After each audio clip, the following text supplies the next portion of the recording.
Ladies and gentlemen, good day and welcome to the Praj Industries Limited Q3 and 9 months FY2025 earnings conference call. As a reminder, all participant lines will be in the listen-only mode, and there will be an opportunity for you to ask questions after the presentation concludes. Should you need assistance during the conference call, please signal an operator by pressing star, then 0 on your touchtone phone. Please note that this conference is being recorded. I now hand the conference over to Ms. Nupur Jain Kunia from Valorem Advisors. Thank you, and over to you. Thank you. Good afternoon, everyone, and a very warm welcome to you all. My name is Nupur Jain Kunia from Valorem Advisors. I represent the investor relations of Praj Industries Limited. On behalf of company, I would like to thank you for all participating in the company's earnings call for the third quarter and 9 months ended on 31st December 2024. Before we begin, a quick cautionary statement. Some of the statements made in today's earnings conference call may be forward-looking in nature. Such forward-looking statements are subject to risk and uncertainties, which could cause actual results to differ from those anticipated. Such statements are based on management's belief as well as assumptions made by and information currently available to management. Audiences are cautioned not to place any undue reliance on these forward-looking statements in making any investment decisions. The purpose of today's conference call is purely to educate and bring awareness about the company's fundamental business and financial quarter under review. Now, I would like to introduce you to the management participating with us in today's earnings call and hand it over to them for opening remarks. We have with us Mr. Shrishir Joshipura, CEO and Managing Director, Mr. Sachin Raole, CFO and Director Resources. Without any further delay, I request Mr. Shrishir Joshipura to start with his opening remarks. Thank you, and over to you, sir. Good day, everyone. I am very happy to share with you that apart from Sachin, we also have on the call our chairman, Dr. Pramod Chaudhary, today on the call. And I welcome you to Praj Industries earnings call for quarter 3 and the 9 months for FY25. Trust all of you had the opportunity to go through our results for the quarter ended 31st December 2024. Let me start with a very exciting news. Indian Chemical Society earlier this month presented the Rasayan Udyog Shri Award to Dr. Pramod Chaudhary on the occasion of the century of chemistry in India, and we are all very proud that he is the recipient of this honor from the Indian Chemical Society. The dynamics of business environment is changing at a rapid pace, driven from geopolitical developments, volatility and uncertainty in the global economy, and ability of different economies to respond to these changes. Our performance this quarter reflects the resilience of our business and strategy. All our strategic initiatives are progressing as per the plan, and it is reflected in the growing order book with increased share of international business over the last 3 quarters. This quarter saw share of international order book at 40%. Our order book at this quarter also is the highest over the last 3 quarters. On the domestic bioenergy business front, the EBP20 program is progressing well, and the country is expected to achieve 18% blending during ongoing ethanol supply year 24-25. Praj is focused on enhancing value for the customers, and as part of this effort, we have enhanced our focus on developing co-products, which has resulted in development of biobitumen, distillers corn oil, rice protein, etc. as solutions. These co-products will significantly alter the financial viability of bioenergy projects. These patented technologies will significantly differentiate Praj in the market and create unique, sustainable competitive advantage. Last month, the Honorable Minister of Road Transport and Highways, Shri Nitin Gadkari, inaugurated India's first national highway at the Nagpur-Mansar Bypass Project NH44. This highway was constructed using Praj's technology-based biobitumen, which has the potential to replace fossil-based bitumen while enhancing the financial viability of the bioenergy projects from agri-waste, where agri-waste acts as a source of feedstock for production. We are witnessing starchy feedstock-based projects dominating the ethanol space.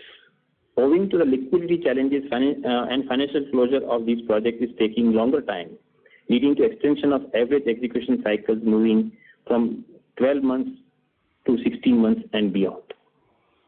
In August 24, the government had lifted restriction on use of cane juice, cane syrup, and B-heavy molasses for ethanol production.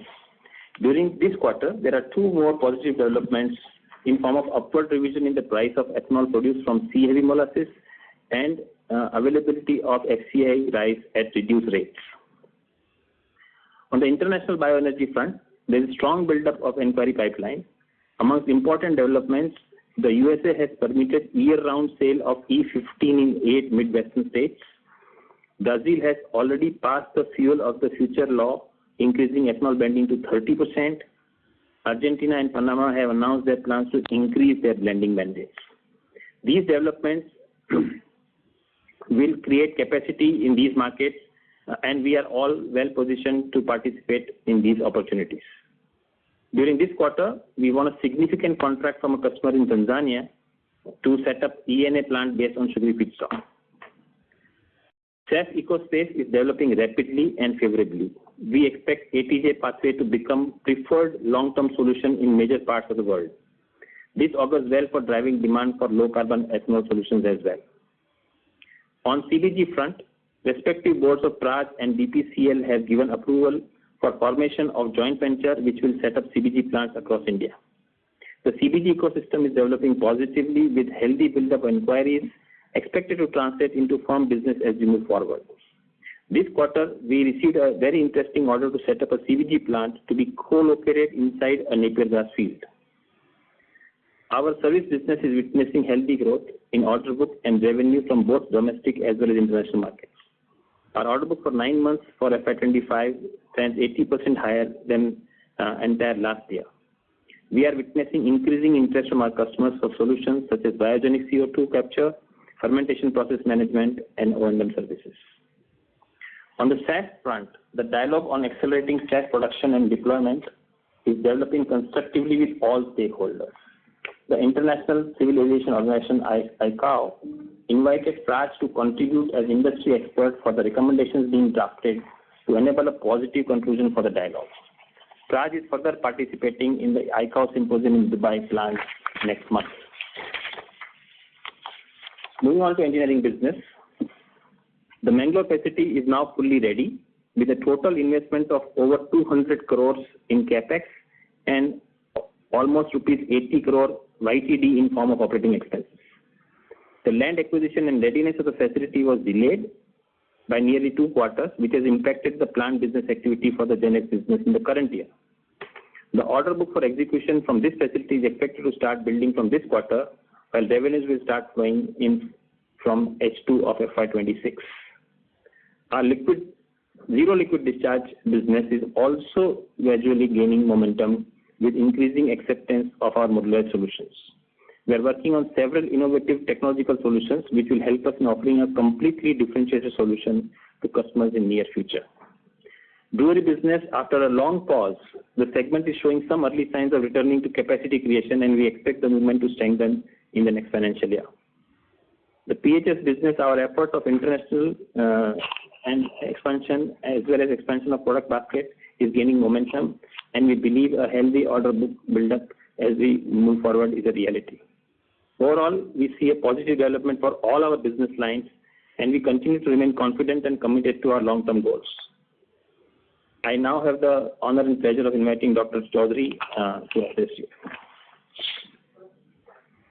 Thank you, Shishir. Very good afternoon, everybody. Let me share some of the important developments on the leadership transition at Praj. As you all know, we are embarked upon an ambitious growth program for the next 5 years, wherein we are aiming to grow the company 3 times in top line and 5 times in the bottom line. Shishir has been steering for the last 7 years, and now he's supervising on 30 June 25. The smooth transition and succession planning for key positions. Our board has, in its meeting held yesterday, has approved the appointment of Mr. Ashish Gaikwad as Managing Director designate for a period of 5 years, with effect from 3rd February. Ashish brings over 34 years of professional experience in process industry, digitalization and automation, and in ETC space with other global leaders. explained by Shishir, all necessary preparations are going on, and we are quite confident that this aberration of this quarter will be taken over by a normal growth business from the coming period. Thank you for your patience, and God bless you. Thank you. Thank you, sir. I now invite my colleague Sachin for his comments on the financial performance. Good day, everyone.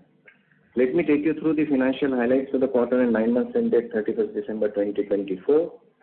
The consolidated income from operations stood at 8.53 billion in Q3 of FY25 as compared to 8.28 billion of Q3 of last year. PBT stood at 588 million as compared to 919 million in Q3 of FY24. Similarly, profit after tax stood at 411 million in Q3 of this current year as compared to 704 million in Q3 of last year. As Shishir mentioned earlier, delaying readiness of GenX facility has resulted into lower revenue for our engineering business in this quarter. The lower margin during the quarter was mainly due to the change in the sales mix. The change in the sales mix is on account of lower export order execution and some engineering services order, which has resulted into the lower margin for the current quarter.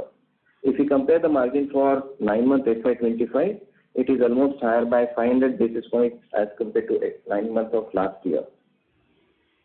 Higher finance costs, depreciation and amortization expenses are on account of the new facility at Praj GenX in Bangalore.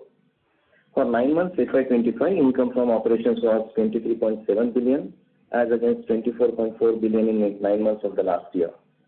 PBT stood at 2.1 billion as against 2.5 billion of the last year's 9 months. PAT of rupees 1.8 billion in 9 months of FY25 as against 1.9 billion in 9 months of the last year.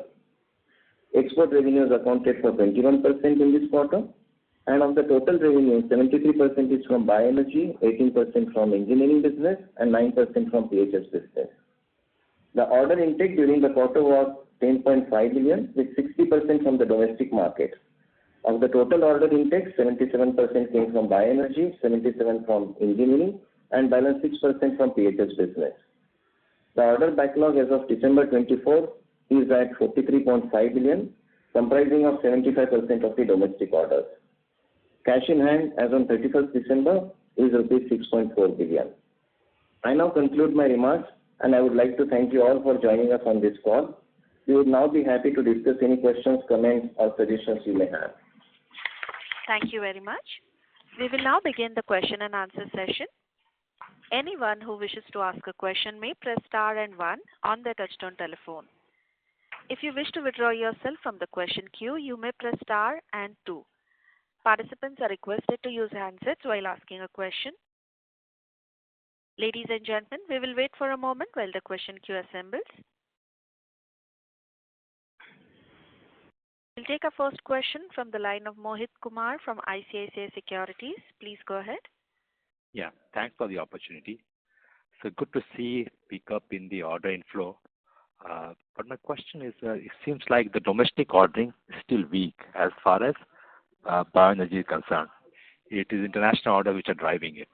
How do you think about the domestic order opportunity as we enter Q4 and FY26, given that we are very close to meeting our blending mandate of 20%? Thank you for the question, Mohit. So we have stated as part of our long-term strategy that we would like to move to a mix of 50% from domestic and 50% from international. Now, that is the percentage share of the pie. Each pie size is expected to grow. So we are not saying that this international business growth comes at the expense of domestic business volumes. What we are saying is that as we grow, we expect to grow the international business to grow at a much faster pace compared to where it is today. And therefore, when we reach the 2030 situation timeline, we will be in a position to have a 50-50 split between the two. This is done with a lot of thinking. We are a globally operating company. As I mentioned in my remarks, there are several governments in the international arena which have realized the importance of bioenergy, and they are enacting laws in their countries. They are creating an ecosystem. They are pushing for inclusion of higher share for bioenergy in their overall energy mix. We cannot, having built a very, very strong base, as you are probably aware, in over 100 countries, there are 1,000 installations that Praj has built over the last 40 years. It's but natural for us to go and leverage that opportunity. Apart from that, we have also worked on several dimensions of technology development in this particular space, which we can now actually take to the world, because the technologies that we have developed are really benchmark technologies in respective space. So given this disposition, I would say that there is no, we are not looking at shrinking any business. We are only growing, but obviously they're growing at different paces, but both the businesses, domestic as well as international, will grow.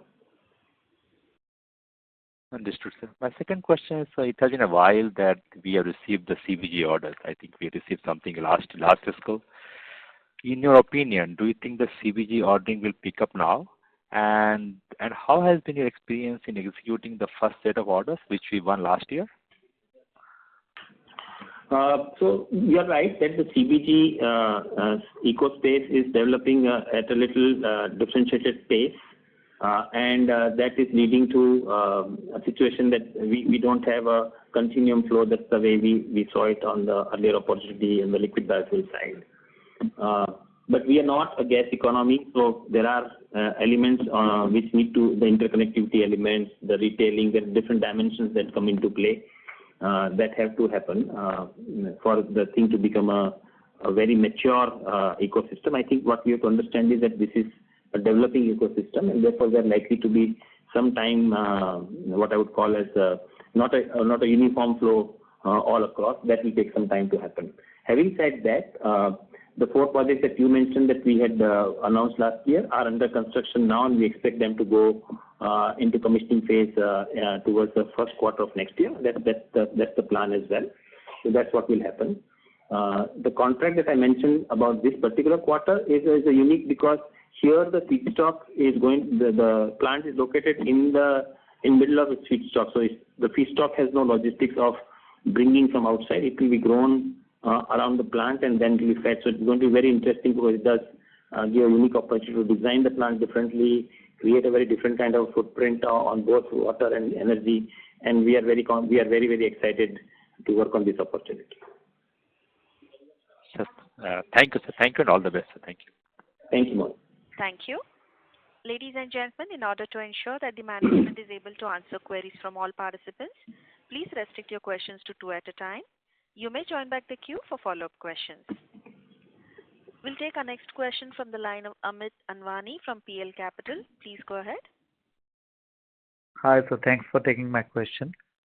My first question is on the GenX facility. You highlighted the delay. So just wanted to understand, earlier we were building in revenue contribution from H1 FY26. What led to the delay? Is it the customers who are delaying giving you the orders? And second is, what is the quantum of order book will be building in next 3-4 months for which the revenue is expected in H2 of next year? Yeah. So, Amit, what Sachin mentioned, and I also mentioned in my remarks, was the fact that the land acquisition and construction of the facility took 6 months, roughly 6 months more than what we had planned. And unless in this business, once the facility is completely ready, then the customer teams do a very, very detailed audit of the facility. They give their comments and remarks, and there could be a follow-up audit as well in some cases before they approve the facility for utilization as a manufacturing base. And that process unless that process is gone through, we cannot start producing anything in that facility. So just for example's sake, and I'm just giving this to illustrate the point. So Praj may receive an order, but unless Mangalore is approved facility, we cannot produce it there unless it is approved for that particular customer. And then we'll have to produce it at a location where it is already approved. So, for example, Kandla in this case. So that is the process that we are going through now. And as we mentioned, and these are large contracts, so they take their decision period is slightly longer. But not only that, their execution cycle is longer. Therefore, we mentioned that we expect that over the next 6 months, the order book will start to build for that facility, because now we have approvals from the customers who we have targeted that they should be able to move from there. Yes. And then we will be able to move forward as the order book, because the pipeline for inquiry already exists. We are already in dialogue with customers that will start to move.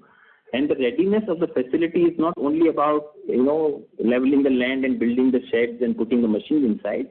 But after we do all of that, we also have to go through a series of certifications which are required from international accreditation agencies, like the ISO certificate, the ASME certifications, the EN certifications, because these are necessary for us to start work or even present our case to our customers saying we have this facility which is certified so, and please allow us to use this. So that's the stage that we've gone through now, and now we're very confident that as we move forward, we'll start to see the change there. But till that time, we actually start to have revenue from there. As Sachin keeps reminding me, there's the expense that is required on this facility, both in terms of depreciation as well as the team that we have built there, and all the expenses that are associated with the facility. So that will happen till the time we actually start. So there is no revenue recognition right now from that facility. But as I was mentioning, over the last 9 months, over 80 crores is the spend that we have on the revenue side for this facility.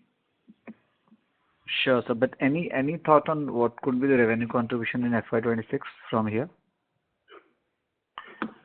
No, it's not be proper for me to give you a percentage of revenue, because then I'm saying what my next year's revenue is well, and that's the guideline that we do not provide.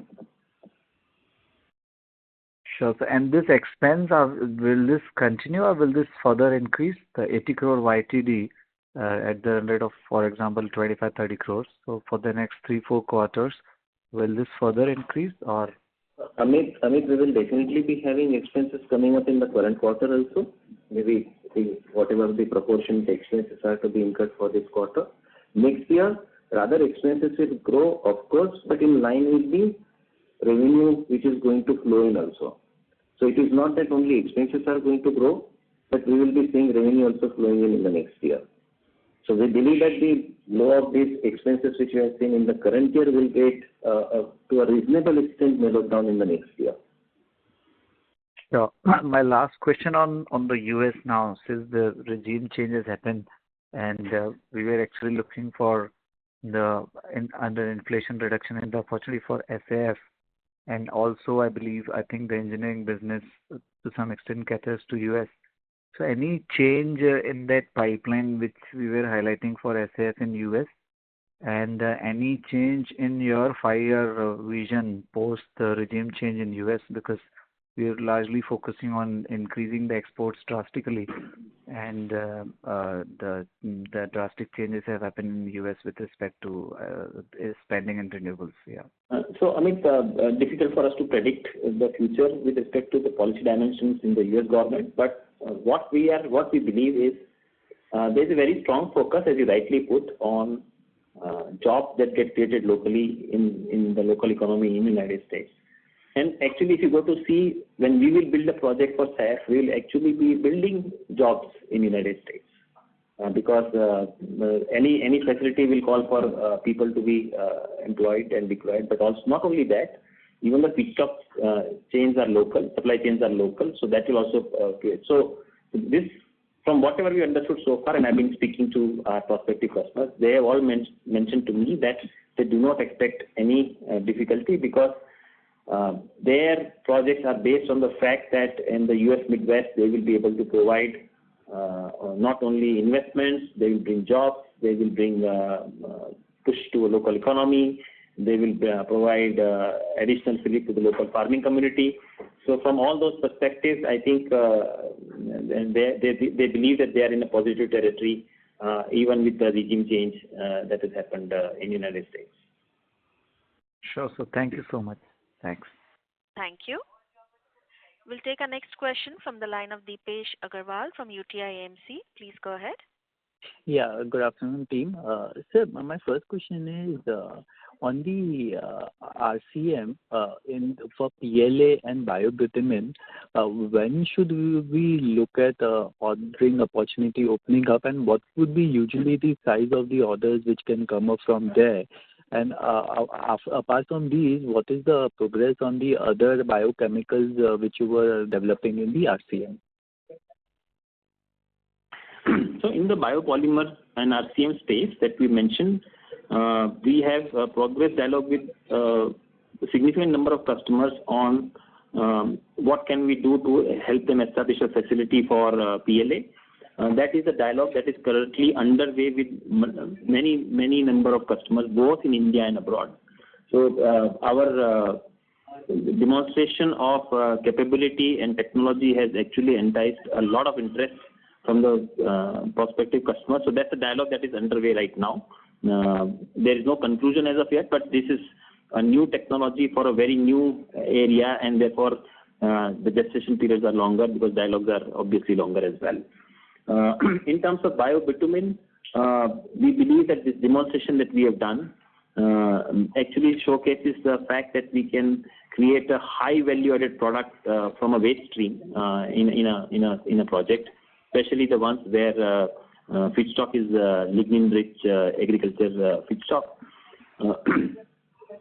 We believe that as we move forward through the next 12 months, we will be able to see, because this is a product that could financially alter the financials of the project very positively. And therefore, we expect that this has already created a lot of interest from existing people who are running CBG projects, and of course in the new projects as well. And this also solves one of the key, what I would call as challenge areas for these plant operators, because this treats the waste very differently and creates. The government has already announced, Honorable Minister mentioned support for biobitumen, because we are currently importing 50% of our bitumen. So from all dimensions, this is something that will develop very, very positively. Any estimate, even if say 20-25% of the bitumen requirement moves to biobitumen, what could be the ordering potential over the next few years for us?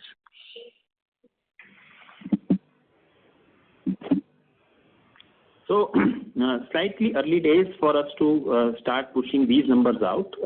Because this is an application-oriented product. So it's not just that you just produce it. This has to be also developed for the application, and we have done that. We have demonstrated the application. We have showcased how it can be done. So probably in 3 months' time, when we meet again, we'll be in a position to answer this question much better to you. Just if I remember my numbers correctly, India will need 50% of its bitumen to be imported. Today we do import that, and this will become a substitute. This is also not a 100% substitute for bitumen. This is when you make the road, you need different elements to go in. There are polymers that go to provide a certain characteristics and quality to the road. There's a quality of bitumen, there's a grade, there's temperature conditions, multiple dimensions. But what's exciting for us is we have a product line that can go and meet all of these conditions at differentiated numbers. So we will be in a position to talk about it in more detail 3 months from now. Sure. And any kind of a color you can give us on the capital commitment which will go in given your tie-up with the BPCL and IOCL in a JV form? So, Dipesh, we have to still work it out, because right now the board has given an approval, both the boards have given an approval for signing the term sheet, which will get converted into definitive JV agreement in the near future. As we progress on that, because we are currently working on how many plants can come up under this JV, how many different feedstocks to be considered. So all that working is right now going on. Depending on the number of projects which will come under this JV, the capital structure for this JV and the capital commitment from both the entities will come into the picture. So it is the first step which has happened for converting the dialogue into a term sheet. And when we progress to the final signing of the JV agreement, all these elements will come through. So it's just a matter of next 3-4 months, as the work is already progressing on developing the projects for this JV. Fair to understand, whatever the plants will come up there, a major portion of that opportunity will flow to Praj? So this JV has 2 elements. One naturally for offtake of this gas by BPCL, and the technology to be provided by Praj. So yes, otherwise why there should be a JV from Praj side? We are entering into this JV to offer our technology. Right. And lastly, while I understand you mentioned in the beginning of the call during the quarter there was a mixed impact on margin, but fair to understand the margins which you were reporting over the last 4 quarters, those kind of margin which is works out to roughly 12-ish odd percentage, that could be a margin we should look forward as and when the mix normalize? So Dipesh, the margin has not dipped in because there is an increase in the material cost. So the impact which I could have said that, oh, this impact is going to be forever, is not going to be there. It's going to be always a game of what kind of a composition of sales is going to be, and that we are repeatedly saying every quarter that the margin is going to be dependent on what component of order we are executing. So we are not saying that there will be a reversal of margin just because this quarter we have seen dipping in the margin. On the year-end basis, on a cumulative basis, we definitely believe that our margin will show a positive trend as compared to the previous years. Okay, thank you. Thank you.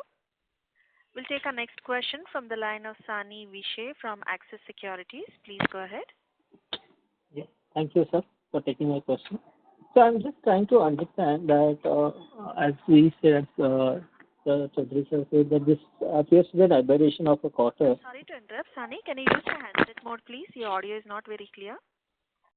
Is it better? Hello? Yeah, Sani? Yeah. So is it better? Yes, please go ahead. Yeah. So I was trying to understand that as Chaudhary sir said, this appears to be an aberration of a quarter.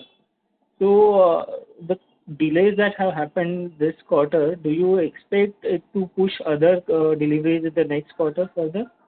Or can we see an incremental delay within the next quarter? In other words, can we expect revenue run rate to normalize from Q4, or can we hope to have a better than usual quarter next one and then normalize from Q1 FY26 onwards? So if you look at the reason which we have mentioned for the lower revenue during this quarter, we believe that there will be some impact in the next quarter too, because we have seen delays in the GenX orders coming up by almost 2 quarters. So we will see some impact naturally happening in the next quarter also. That doesn't mean that other businesses' revenue booking is not going to happen. But are we looking at complete reversal? For that, we said that FY26 is the one where we will see the order booking which is going to get reflected from this quarter in this engineering business, which will start flowing in the form of revenue from the next year then. Okay, understood. Thank you. Thank you. Thank you. Next question is from the line of Prateek Poddar from Bandhan AMC. Please go ahead. Yes, sir, just 2 questions. One is on IRA 45Z benefits, right, with IRA being almost... Prateek, we can't hear you, Prateek. Hello, am I audible? Yes. Hello, am I audible, sir? Yes, please go ahead. Yeah, so just on IRA 45Z, the benefits and incentives for ethanol producers, do they still stand after the IRS being repealed, or how should we think about that? And in that context, how should we think about the ATJ route and SAF production? Yeah, so the 45Z provisions, there are 2 dimensions to it. In fact, I and Sachin were talking about it today morning only. One is the tax credits that are available, should they be available to ethanol producers or should they be available to SAF producers? That's the big debate. And then after some discussion, it looks like that they are most likely to be available with SAF producers. What it fundamentally means is that ethanol meant for SAF production, now in what proportion it gets divided between the ethanol producer and the SAF producer is a matter of an arrangement between 2 of them. But the tax credits are likely to be available, most likely to be available for SAF production. That's number 1. Number 2, the SAF story is still intact. It's an international agreement that is in force that will come on 1st January 27 and will start to play out from there. As I mentioned, we are also a party to dialogue with the ICAO. So we know how these things are shaping up in terms of its positive movement forward and development and deployment of a common minimum program for the international flights.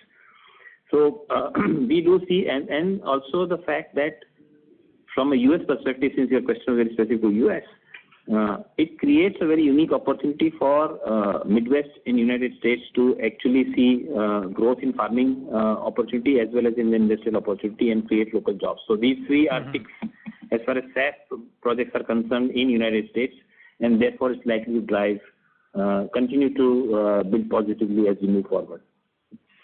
Okay, perfect. The second question was, sir, we have seen an increase in the engineering orders this quarter versus last. Given that GenX was delayed by 3-6 months, which you called out, is it fair to understand that from here on the orders will only increase, and in the next year the proportion of engineering orders will be higher than what we will exit at in this quarter? That's a perfect understanding, Pratik. Okay, fantastic. And so just lastly, you talked about Jan 1, 2027 being the year for SAF and the story being intact. That would mean that the inquiry pipeline starts building up, right? That's a fair understanding? Yes. So we don't know the what is likely to be mandated in different countries, but what is definitely mandated is that the international flights will have to move on that path of using SAF. What happens domestic side, each country is providing its own treatment to this in terms of what they want to mandate in their respective geographies. So that's a separate thing, but the international flights definitely yes. Perfect, sir. Thank you so much and best wishes for the future, sir. Thank you. Thank you. Next question is from the line of Shailesh Kanani from Centrum Broking. Please go ahead. Good afternoon, everyone. Thanks for the opportunity. Sir, Pramod sir had in the opening remarks said that we maintain our guidance of 3x in revenue front. So it's not just this quarter, but we have seen some muted revenue performance for last 2 years now. So can you just highlight some key milestones or monitorables for us, which we think we need to watch out for? So Shailesh, I think what PMC mentioned was the fact that when we issued the guideline of 10,000 crores, that is 3x growth in top line and 5x in bottom line by 2030, that is intact and that's not changing. We are very confident and committed that that will happen. As a company, as a team, there is absolutely no reason for us to believe that there is any other story. That's number one. Number two, in terms of markers, as I said, one of the key strategic initiatives that we undertook for this purpose is to say, how do we grow our export order book? And that, as you can see, is already moving in the right direction. So that's one clear indicator for you whether things are happening or not happening. That's number one. I think already somebody asked me a question, and I'm talking now not next quarter perspective, but a little longer term perspective in terms of how the SAF opportunity develops for us. And we are very, very confident that it will develop very positively as we move forward. And probably if not the next year, the year after, we'll definitely see SAF plants coming to life in several parts of the world. So that's the second one. The whole, then we have discussed other things about CBG, biobitumin. I also mentioned the several initiatives that we have taken to actually start differentiating us in the domestic ethanol market as well. So as we start this journey from here onwards, I think the two dimension change that I see, one very clearly, as we mentioned, customers will look for enhanced value of their operations, which is where the co-product development, the new technological innovations that we are talking about will all start to come and play and will differentiate. And as at a global level, as we move forward, I think the carbon intensity of ethanol will start to become an important issue, and that will also create a set of opportunities for us. So just sorry to harp on this, but because we have seen consistent delays in most of the molecules, be it SAF, be it CBG. So that is the reason I was wondering, any near to medium term, I understand not 1 quarter or 6 months, but in general, any monitorable key for us to watch out, because there has been some delay, as you also mentioned in the earlier remarks, that CBG has not picked up as we were expecting. So just was wondering on that front. So I think so on SAF, we have maintained that 1st January 27 is the first time it kicks in as a regulation across the world, and there is no change in that date for SAF mandate to be implemented. In terms of CBG, yes, as I mentioned, India is not a gas or was not a gas economy. We were more a liquid and solid fuel economy. So the whole infrastructure development, the rules and regulations, the last mile connectivity, number of issues that have to be taken care of, and I think that's being addressed expeditiously. by all concerned. But yes, we are not ready, so they have to be built ready, and that takes away some of the time. But I believe that as we go through the calendar year, we will start to see a very different kind of positive interest develop into CBG space as well. That's helpful. Sir, in CBG front, just to dissect it more, what is the current offerings in terms of feedstock, like press mud or various other feedstocks which we are offering to clients? And as per your understanding, which feedstock would pick up initially and which would be coming in later half of the whole CBG 5,000 or 2,500 plants? If you can throw some light on that. Okay, so to keep the answer very simple, as of date, we are able to handle all feedstocks except that we are not offering solutions for MSW. Okay. Other than that, if there is a feedstock, we have a solution, whether it's agri-based feedstock, industrial, organic waste, chicken, farm waste, whichever the waste sources are. So I kept the answer simple. Rather than give you a whole list of all the feedstock that we could do, I'm saying the only feedstock we are currently not addressing is MSW. That's number one. Number two, you asked about the fact saying how will this whole ecosystem develop around feedstocks and which is likely to be the more preferred. From the looks of it, as of date, so initially the press mud continues to be a feedstock that I think will start acquiring prominence as we move forward from the sugar mills perspective as well. That's number one. Number two, napier grass is increasingly becoming a very preferred feedstock, and that is where I mentioned that our solution of providing biobitumen as a co-product out of processing of napier grass-based plants. It is also true that we can do this for other agri-waste-based plants that will come up for CBG.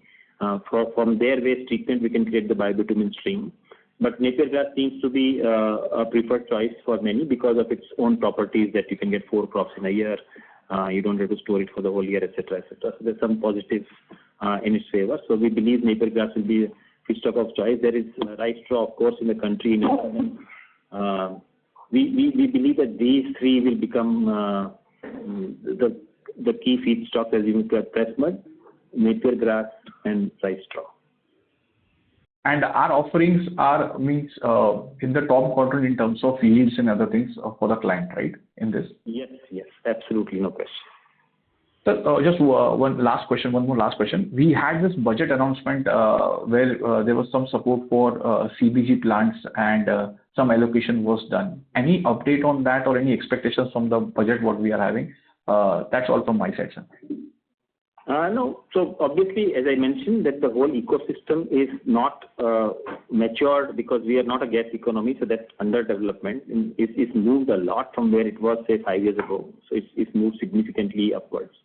It's not like a liquid biofuel ecosystem that is very, very mature. So it has some distance to go. But I can clearly see a lot of steps being taken. Plus this new model that I talked to you about, where the plant is located inside the feedstock area in the field, that addresses many issues of which currently the industry is facing and allows a lot more flexibility. So I think that could also become a model of the future. We'll have to see how that model progresses as we move forward. Okay, sir. That's helpful. Thanks a lot and best of luck, sir. Thank you, sir. We request participants to kindly restrict to 2 questions at a time. We'll take our next question from the line of Aditya Mongia from Kotak Securities. Please go ahead. Thank you for the opportunity. I'll move on to my question. The first question that I had was more on the change at the helm that is happening at this point of time. If Mr. Chaudhary could kind of chip in and give us a sense as to what was the thought process or what are the parameters being thought through with the new candidate? I'm not able to hear you, Aditya. Aditya, can you use your handset mode, please? On handset, is it a problem right now also? No, now it's clearer. Sure. No, so the question that I had was for Mr. Chaudhary. The question that I had was, of course, this is an important transition happening at the CEO level. What were the imponderables thought through while kind of thinking through the right candidate? and how to kind of think through incrementally from a strategy perspective. That's the first question that I had.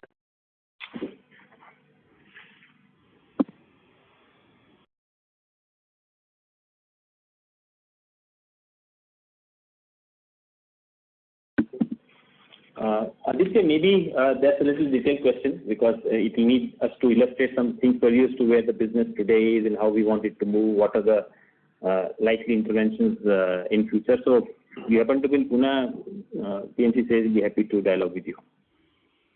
Sure, understood. The question that I had beyond this was more on the CBG front. As we understand right now, it's at a very nascent stage. A lot of equipments are being imported today. I wanted to kind of seek your guidance on A, what are the prospects of further cost reductions that can happen over here?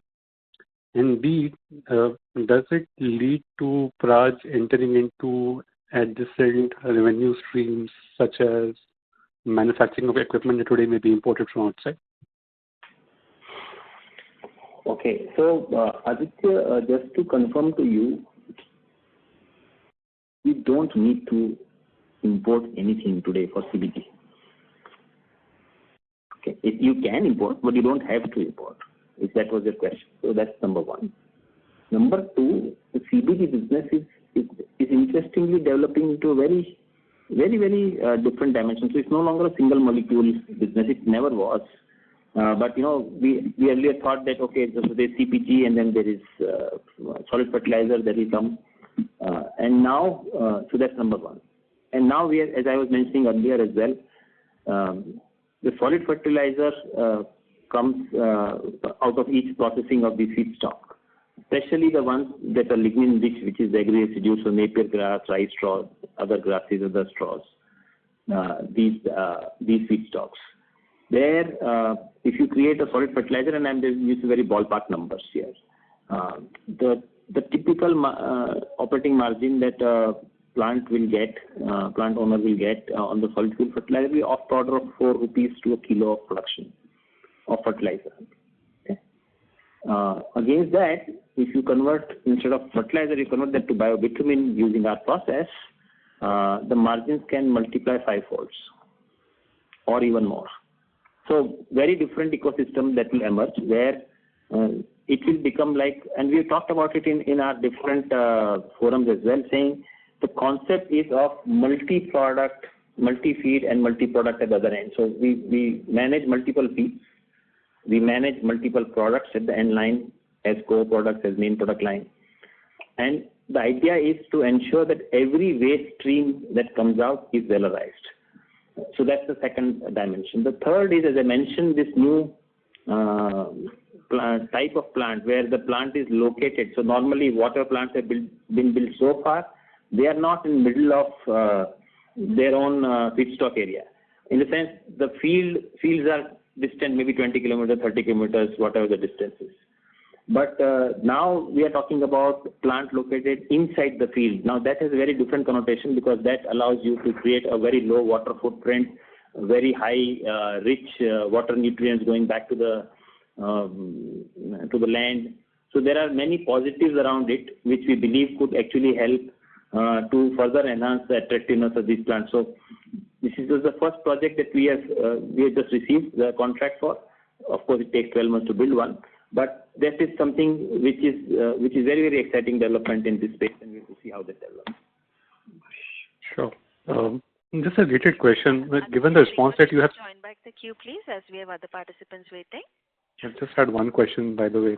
If I can, it is just a follow-up question to this one. And then I can fall back into the queue. Please go ahead. Thank you. Just on the response that you have given on CBG, when you think about Praj's capabilities in this domain, and that includes byproducts as well, is going and becoming, let's say, an owner of the plant or a developer of the plant a better way to monetize those capabilities? Or do you think the same level of monetization can happen even as an EPC player? And your sense of how much money then you may be willing to kind of put inside this venture? So I would just say two things. Obviously, as a technology and equipment supplier, there's a margin that we, or a fee that we get for giving those services and products to a project developer. But the fact that he's putting up project means he further makes money on that. So from that perspective, otherwise there is no project, right? What's critical to understand is there are essentially four elements to this whole thing. One is the feedstock part of feedstock supply chain. The second is the plant that converts the feedstock to these products and gas. And the third is the offtake that is required to happen. And of course, fourth is operation of the overall system.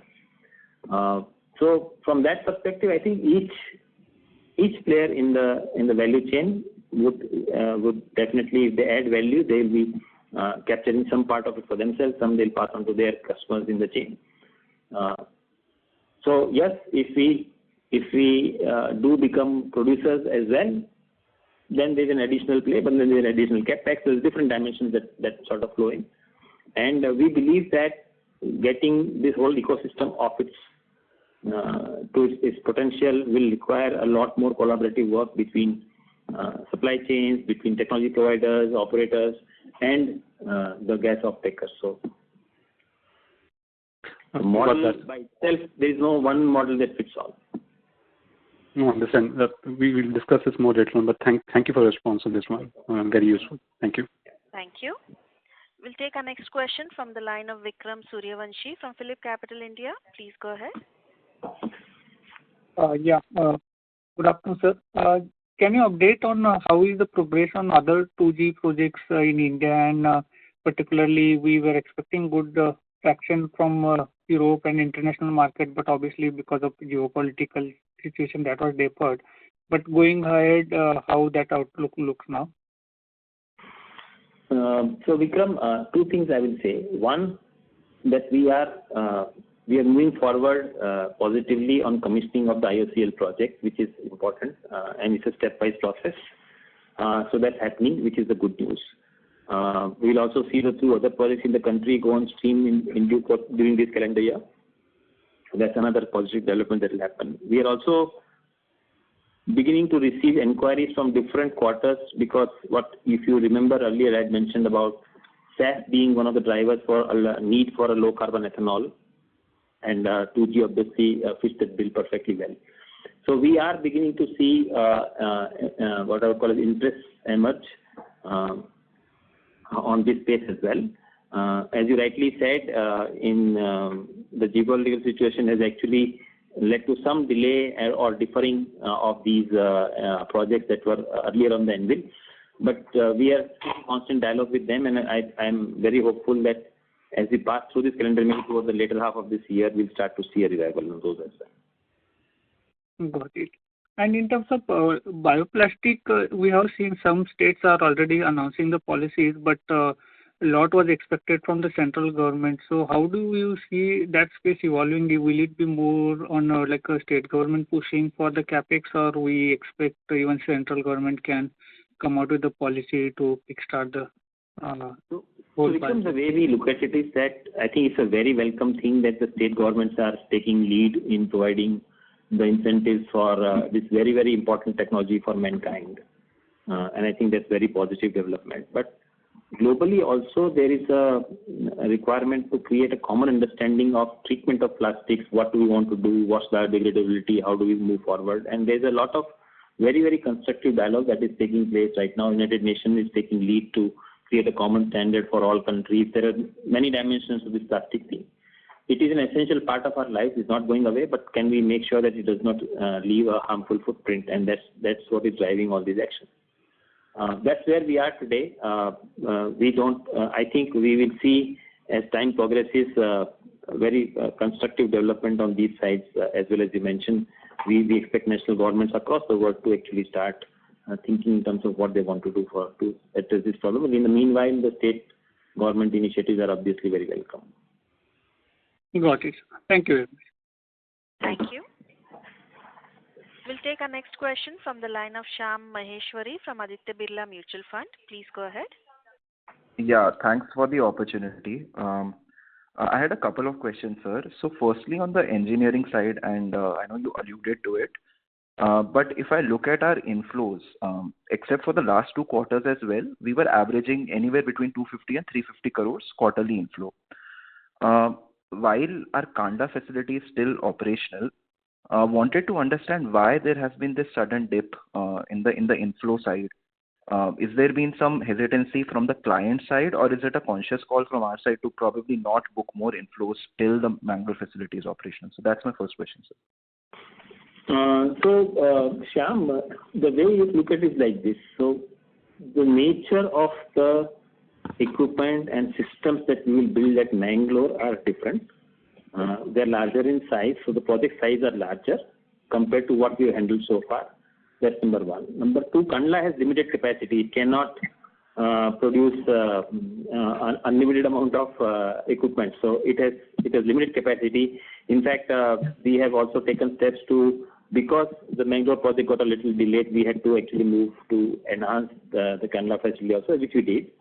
However, the essential is that as the Mangalore facility starts to scale up, which it will, as I mentioned earlier, and Sachin did as well, we will start to see a constructive development on these inquiries. These are large size, and therefore they take a little longer gestation period. But we also know them very, very much in advance. So we already know the inquiries, the names of the projects where they are required. And the good news, while they got a little delayed, some from our end, some from customers' end, the fact remains that none of them have gone away. Those all opportunities are there, and we think that it will definitely move forward. Interesting, sir. And when you mention a large size equipments, what would be typical order value of, let's say, one such order? Well, it could vary, but typically this will be 3-digit crores. Interesting. And sir, secondly, on the international biofuel business, so we have one projects in Brazil, Latin America, and now in Tanzania as well. Wanted to understand the scope of our work there. So do we just do the product supply, or maybe do we tie up with a local company there to construct the plant, or do we do the entire construction activity also? No, we don't do the construction activity overseas. We do not offer any construction services to customers. Each market has a different requirement of how they make the decision. So, for example, in India, customers will say, I need this capacity plant, this is my feedstock, this is my site. Come and tell me what you can do for me and give me an offer. And the discussions proceed. If you go to Brazil, the discussion is very different. They will say, no, I want you to do the engineering of the whole project first. So this is what I want to do. This is my feedstock. This is the output I want. Tell me the full engineering of the project. Once the engineering is done, we will estimate the project to its full cost, and then we will decide to go forward, not to go take the FID step. So the third market will say, no, I want to go in between. So there are different models that operate in different markets. In India, customers would actually call out for us to hold construction responsibility for our scope of work. It's very okay in international markets not to have construction or offering as a services offering. So we are good with that, and we are not planning on offering that as well. Interesting. And sir, lastly, I request you to join back the queue, please, as we have other participants waiting. Thank you. We'll take our next question from the line of Manish Goel from ThinkWise Wealth Managers. Please go ahead. Yeah, thank you and very good afternoon. And nice to hear Mr. Pramod Chaudhary after a very long time. Sir, just two questions. One on the international revenue, as we are targeting 50% revenue by FY30. So just like the growth would be probably 8x, like the revenue from international was 665 crores in FY24, and we are targeting roughly 5,000 crores by FY30. So if you can just provide perspective as to how the contribution would look like, say from GenX products, from bioenergy, from CPS, that would be very helpful. And second question, just on a better understanding on the GenX plant, like as you mentioned that in first 9 months, we have roughly incurred expenses of 80 crores, which is booked in the P&L.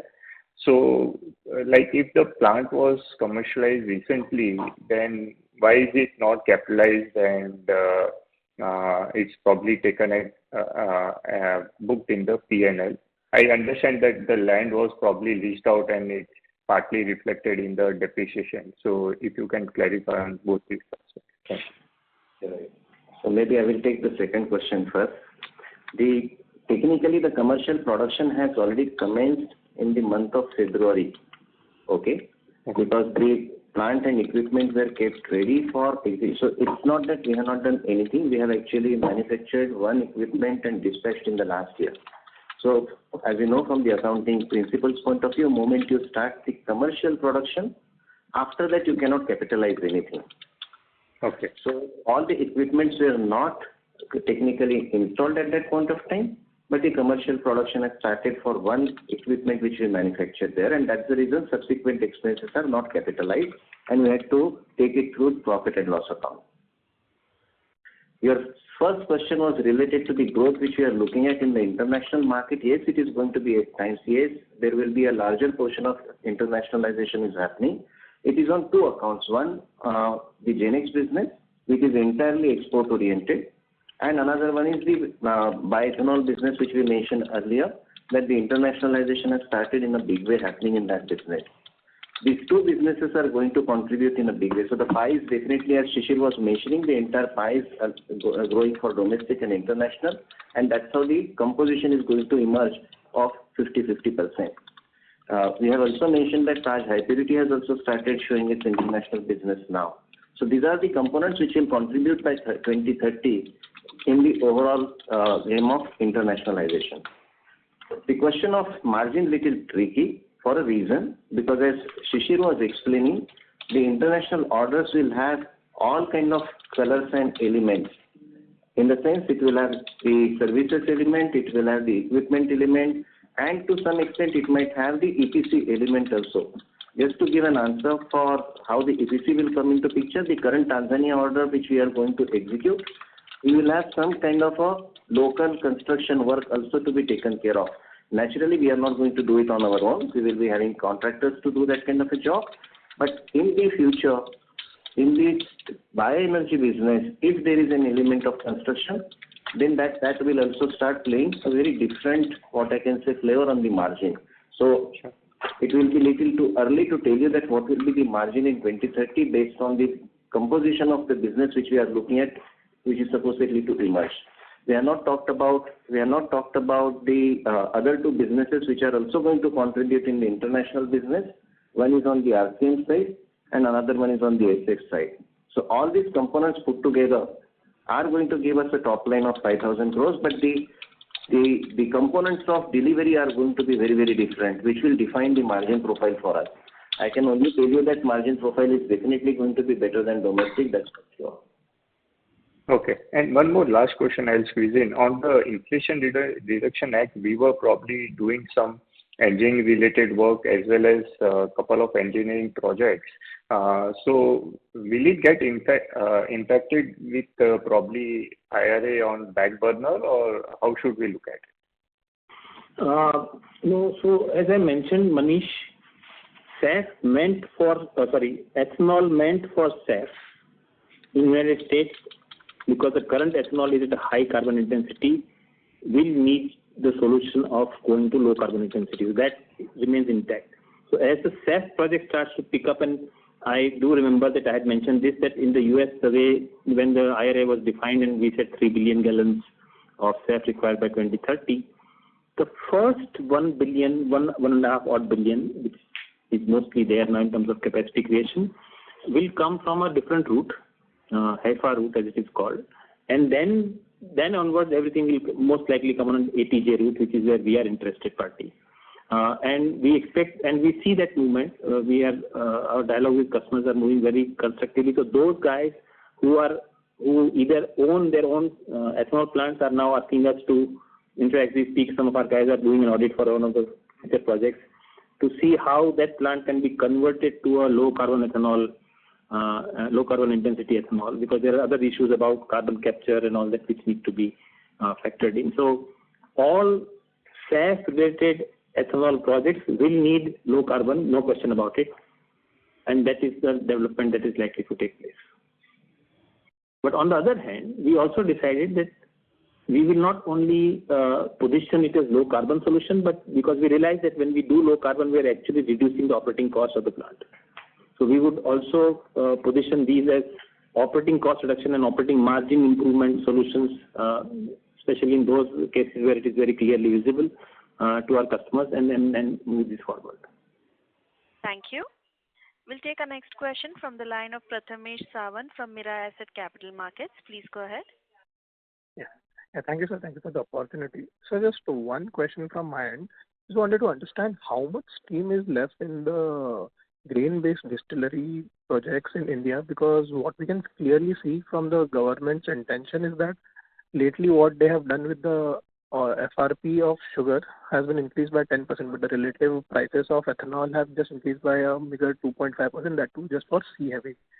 So I wanted to understand how much, because going forward we can only see that grain-based driving the momentum in the bioenergy business for the domestic market. So how much scope is left for the same? So Prathamesh, the way to think is I'll give a little elaborated answer, but please stay with me. So the challenge is this: can we create an ecosystem in which the feedstock costs go down, because they are significant part of the cost of the ultimate molecule, and therefore a lot of work is happening right now around alternative feedstocks. Yeah, whether we do this through finding different technological solutions for existing feedstocks or create new feedstocks themselves, and how do we grow them? So agriculture side of solutions for that, etc. Can we simultaneously grow two crops in the same cycle, etc. So that of work. So that's one dimension that's happening on the feedstock side, and that needs to take care of this. As we move forward, then I think what is critical to establish is the fact that for a given feedstock, how the overall movement will happen, and what is the prioritization of that feedstock within the overall economy. So we believe there is a lot of push that has come for starch-based feedstock in India. So maize production going up, plant running on maize, plant running on broken and wasted rice. So we are seeing that progression, and I think we did mention, and if I did, then I can share it now, that even this quarter that has gone by, all our order booking is for starchy feedstock. There is no sugary feedstock in that from the domestic market. So that's the second, the third play that will come. As we move forward, and we were discussing about SAF a little long term, is that SAF needs by definition ultra low carbon ethanol or low carbon ethanol, and for that to happen, then maybe lignocellulose feedstock will make a comeback. So on the feedstock side, it is, I think, a different priority, a different moment in time that will determine whether as to which feedstock will actually be moving forward. But there is no such thing that only one feedstock will move forward. I think it's different levers for different feedstocks. Okay, so because in domestic market, I don't believe we'll have that kind of momentum for the lignocellulosic benefit, because we do not have that kind of a differentiated incentive structure in India. So, and the concerns over the food over fuel debate are much higher in India. So that's why I was thinking how much more steam. So okay, but I get your point.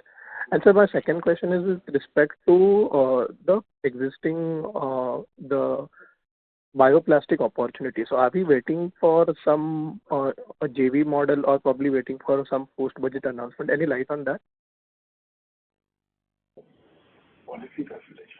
I think what's important, as I mentioned earlier in my answer, that somebody said that states are doing a lot of policies around promoting or supporting the bioplastics, and I think that's a great step forward. But as in the same question I was also saying, so what's happening at national level, and I also mentioned at international level. So I think the whole regulatory framework will have to come into place for this to actually take off from where it is now. A lot of very constructive and very deep dialogue is already taking place on this across the globe, within the country as well, and within the state. So I think one is the focus of saying, okay, I'll facilitate you to produce this, and I think that's a great step forward. But the second thing is also that the market creation has to happen for end product, where the national policies are important, and then of course the international policies are important to drive across the globe mandates. So we'll have to see how each of these three elements develop for the whole ecosystem to come into place. Thank you. Thank you. We'll take our next question from the line of Abhijit Singh from ICICI Securities. Please go ahead. Yeah. Hello, am I audible? Yes, please. Yes, please. So thank you for the opportunity. Sir, in the event of this SAF opportunity in US not paying out as anticipated, what is the recourse that we have? Maybe some other market or any other product line that can substitute this kind of gap that we have planned? Any alternative strategy in case there is some risk to this SAF opportunity that seems to be huge? So Abhijit, there is a slight delay, and I would admit to that there is a slight delay from the initial plans of the SAF producers in the United States. But all of them are going ahead with their projects. Nobody is shelving. The opportunity very much exists. And I think the delay is behind us now. So as we go through the next 18 months, you will actually see this coming to fruition as concrete projects. Right. That is my question. Thank you. Thank you. Ladies and gentlemen, that was the last question for today. I now hand the conference over to management from Praj Industries Limited for closing comments. Over to you, sir. Yes. So thank you everyone for your time today. In case you have any more questions, feel free to write us at info@praj.net. Once again, I thank you all for attending call today and have a good day. Thank you. Thank you. On behalf of Praj Industries Limited, that concludes this conference. Thank you for joining us, and you may now disconnect your lines.